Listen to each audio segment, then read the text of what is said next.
আসসালামু আলাইকুম রহমতুল্লাহ। সম্মানিত দিনী ভাই এবং বোনেরা, আজকে আপনাদেরকে দেখিয়ে দেব কিভাবে ঈদুল আজহা অর্থাৎ কোরবানি ঈদের নামাজ পড়তে হয়।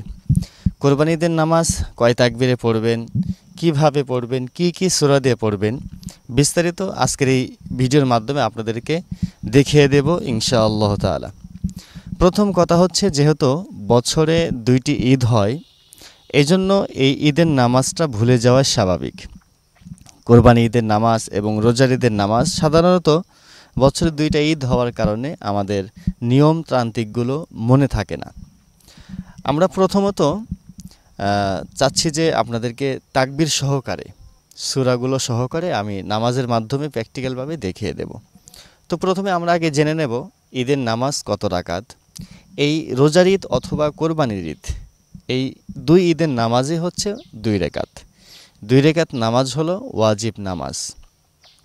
এই 2 রাকাত নামাজে অতিরিক্ত 6টি তাকবীর দিয়ে নামাজ আদায় করতে হয়। 6 তাকবীর আছে, 12 তাকবীরও আছে। তো আমরা সহজ যেটি 6 তাকবীরে আজকে দেখিয়ে দেব। তো এই 6টি তাকবীর আপনি কিভাবে দিবেন, কখন দিবেন, এই বিষয়গুলো নিয়েই মূলত আজকে ভিডিও তৈরি করতেছি ইনশাআল্লাহ। তো প্রথমে আমরা বাড়ি থেকে যখন ঈদগাহের মাঠে আসব, তখন আমরা তাকবীর বলে বলেই ঈদগাহের মাঠে আসব। তাকবীরটা একবার আমি পড়ে দিচ্ছি, আপনারা এভাবে পড়বেন। আল্লাহু আকবার, আল্লাহু আকবার, লা ইলাহা ইল্লাল্লাহু, আল্লাহু আকবার, আল্লাহু আকবার, ওয়ালিল্লাহিল হামদ।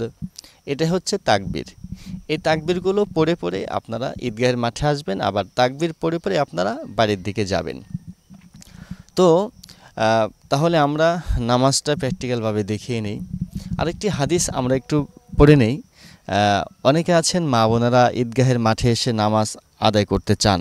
তো মা বোনেরা ঈদগাহের মাঠে নামাজ আদায় করতে পারবেন কি না, যদি দেখা যায় ঈদগাহের মাঠে মহিলাদের নামাজ পড়ার জন্য সুন্দর ব্যবস্থা আছে পর্দার সহিত, সেক্ষেত্রে আপনি ঈদগাহের মাঠে মা বোনেরা গিয়ে নামাজ আদায় করতে পারবেন। আর যদি দেখেন যে পর্দার কোনো ব্যবস্থা নেই, তাহলে ঈদগাহের মাঠে নামাজ আদায় করা যাবে না। আর যদি এমনটি হয় যে ফিতনার সম্মুখীন হবে ঈদগাহের মাঠে যদি মহিলা মানুষ যায়, সেক্ষেত্রে না যাওয়াটা উত্তম, অর্থাৎ সেখানে যাওয়া যাবে না ফিতনা যদি থাকে। তাহলে আমরা এতটুকু অন্তত বুঝতে পারলাম।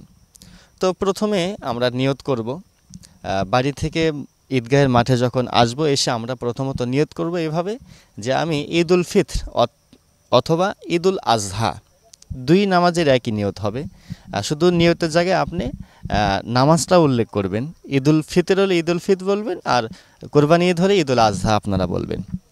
তো যেহেতু আমি কোরবানি ঈদের নামাজ প্র্যাকটিক্যালভাবে দেখিয়ে দিচ্ছি, আপনারা এভাবে নিয়ত করবেন যে আমি ঈদুল আজহা অর্থাৎ কোরবানি ঈদের নামাজের নিয়ত করিতেছি। বাস এতটুকু বললেই আপনার নিয়তটা হয়ে যাবে। মূলত আপনি বাড়ি থেকে যখন ঈদগাহের মাঠে এসেছেন, তখনই কিন্তু আপনার নিয়তটা অলরেডি হয়ে গিয়েছে।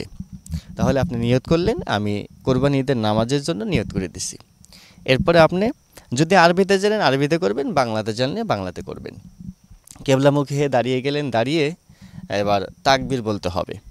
তো আপনারা প্রথমে তাকবীর বলবেন, ইমাম সাহেবও তাকবীর বলবে, আপনারাও তাকবীর বলবেন এভাবে, আল্লাহু আকবার। প্রথম তাকবীর দিয়ে হাত বাঁধবে এভাবে, খেয়াল করবেন। এই তাকবীরের জায়গায় আমাদের সমস্যা হয়, আমরা ভুলে যাই। তো ইমাম সাহেব প্রথম তাকবীর দিয়েই হাত বাঁধবে, আপনারাও প্রথম তাকবীর মনে মনে বলে হাত বাঁধবেন। হাত বাঁধার পরে ইমাম সাহেব সানা পড়বে, আপনারাও সানা পড়বেন এইভাবে, সুবহানাকা আল্লাহুম্মা ওয়া বিহামদিকা ওয়া তাবারাকা ইসমুকা ওয়া তাআলা জাদ্দুকা ওয়া লা ইলাহা গায়রুক। সানা পড়ার পরে এবার তাকবীর দিতে হবে অতিরিক্ত 3টি তাকবীর। আপনারাও তাকবীর দিবেন। এই জায়গায় কিন্তু আমরা অনেক সময় ভুল করে ফেলি। তো সানা শেষ করে এবার ইমাম সাহেব তাকবীর দিবে, আল্লাহু আকবার। এই প্রথম তাকবীরটাতে হাত ছেড়ে দিবে, আল্লাহু আকবার। এই দ্বিতীয় তাকবীরেও হাত ছেড়ে দিবে, আল্লাহু আকবার। এই যে তৃতীয় যে তাকবীরটা দেওয়া হলো, এই তাকবীরে হাত বাঁধবে। তাহলে প্রথম তাকবীর দিয়ে হাত বেঁধে সানা পড়লাম, সানা শেষ করার পরে আবার দ্বিতীয় তাকবীর দিয়ে হাত ছেড়ে দিলাম, তৃতীয় তাকবীর দিয়ে হাত ছেড়ে দিলাম, চতুর্থ তাকবীর দিয়ে আমরা হাত বেঁধে নেব। এরপরে হাত বাঁধার পরে ইমাম সাহেব সূরা ফাতিহা পাঠ করবে, আপনারা শুধু শ্রবণ করবেন। সূরা ফাতিহার সাথে অন্য একটি সূরা মিলায়ন করবে, আপনারাও সেটা শ্রবণ করবেন। শ্রবণ করে ইমাম সাহেব অন্যান্য নামাজের মতো রুকু সেজদা এগুলো করে নেবে। আপনারা ইমাম সাহেবের সাথে রুকু সেজদা করবেন, রুকু থেকে রুকু তাসবিহ পাঠ করবেন সুবহান রব্বিয়াল আযীম, নামাজের মতোই। এবার সাজদা থেকে তাসবিহ পাঠ করবেন সুবহান রব্বিয়াল আ'লা, 3 বার 5 বার 7 বার যতটুকু পারেন পড়ে নেবেন। তাহলে আমরা প্রথম রাকাত শেষ করলাম। এরপরে দ্বিতীয় রাকাতের জন্য ইমাম সাহেব দাঁড়িয়ে যাবে, দাঁড়িয়ে সূরা ফাতিহা শেষ করে অন্য একটি সূরা মিলায়ন করবে। সেই সময় রুকুতে যাওয়ার পূর্বে অতিরিক্ত 3টি তাকবীর দেবে, আপনারাও সেই সময় অতিরিক্ত 3টি তাকবীর দিবেন।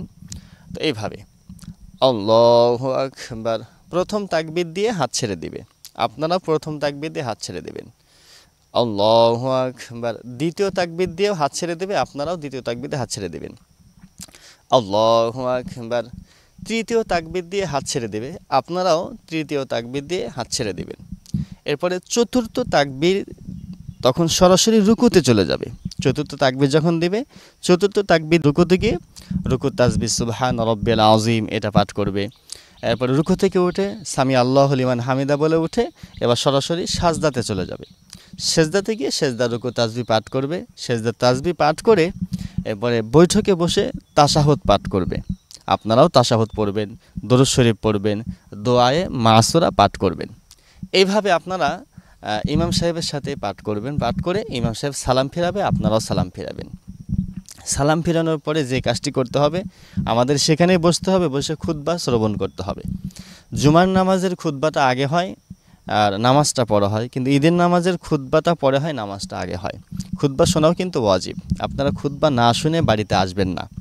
খুতবা শেষ করে এরপরে আপনারা যদি চান একসাথে সম্মিলিতভাবে মোনাজাত করবেন, আর যদি না চান না করলে সমস্যা নেই। তবে যেহেতু সেখানে শত শত মানুষ উপস্থিত থাকে, সেখানে মোনাজাতটা করলেই ভালো হয়, কারণ একজনের দোয়া যদি কবুল হয় সেই মজলিসে সকলের দোয়া কবুল হয়ে যাবে। এই জন্য আমি বলবো আপনারা চেষ্টা করবেন সেখানে মোনাজাতটা ধরার জন্য। তাহলে আমরা এভাবে ঈদের নামাজটা, কোরবানি ঈদের নামাজটা আদায় করে নেব। আমি আবারও আপনাদেরকে সংক্ষেপে বলে দিচ্ছি যে কোরবানি ঈদের নামাজ 2 রাকাত, এটা হচ্ছে ওয়াজিব নামাজ। অতিরিক্ত 3টি তাকবীর আপনাদেরকে নামাজ পড়তে হবে, অর্থাৎ প্রথম রাকাতে 3 তাকবীর, দ্বিতীয় রাকাতে 3 তাকবীর, এই মোট 6 তাকবীর। অতিরিক্ত 6 তাকবীর আপনারা ঈদুল আজহার নামাজ শেষ করবেন। 6 তাকবীর কীভাবে দেবেন? প্রথম রাকাতে তাকবীর দিয়ে হাত বেঁধে সানা পড়ে এরপরে আপনারা 3টি তাকবীর দিবেন। 3টি তাকবীরের প্রথম 2 তাকবীর হাত ছেড়ে দিবেন, শেষের তাকবীর হাত বাঁধবেন। হাত বেঁধে ইমাম সাহেব সূরা ফাতিহা সাথে অন্য সূরা মিলিয়ে পড়বে। এরপরে দ্বিতীয় রাকাতে রুকুতে যাওয়ার পূর্বে হাত বেঁধে আপনারা যখন সূরা ফাতিহা পড়বে, ফাতিহার সাথে অন্য একটি সূরা মিলাবে। সূরা মিলান শেষ হয়ে গেলে রুকুতে যাওয়ার পূর্বে এবার অতিরিক্ত 3টি তাকবীর, প্রথম 3 তাকবীরে হাত ছেড়ে দেবে, চতুর্থ তাকবীরে সরাসরি রুকুতে চলে যাবে। তাহলে আশা করি আপনারা বুঝতে পারছেন। তো দর্শক মণ্ডলী, এইভাবে আপনারা ঈদুল আজহার নামাজ আদায় করবেন। আশা করি আপনারা বুঝতে পেরেছেন। যদি না বুঝতে পারেন অবশ্যই আমাদেরকে কমেন্ট বক্সে জানাবেন। আর আমাদের চ্যানেলে যদি নতুন হয়ে থাকেন অবশ্যই সাবস্ক্রাইব করবেন। নতুন নতুন নামাজ সংক্রান্ত মাসলা মাসাইল ভিডিও আপলোড করা হয়, আপনারা সেখান থেকে জানতে পারবেন। সকল ভালো থাকবেন। আসসালামু আলাইকুম ওয়া রাহমাতুল্লাহ।